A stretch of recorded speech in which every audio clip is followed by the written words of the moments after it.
अय इंसान, दुख तेरा भाग्य है, तू इससे बच नहीं पाएगा।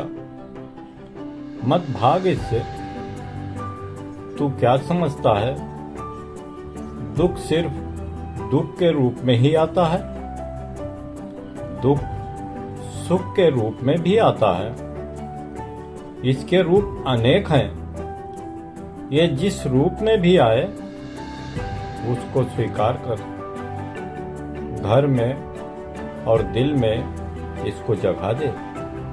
जीवन संगिनी की तरह रख। मान दे, सम्मान दे, जिस्म की छांव बना। मत भाग इससे। फिर देख, ये दुख तेरा सुख बन जाएगा। असल में ये दुख ही तेरा सुख है। इंसान समझ नहीं पाता और उससे भागता है। जिस दिन वो इसका ज्ञान प्राप्त कर लेगा, सुख में रहेगा। सुख एक छलावा है, धोखा है, फरेब है। असल सुख दुख ही है, सुख नहीं।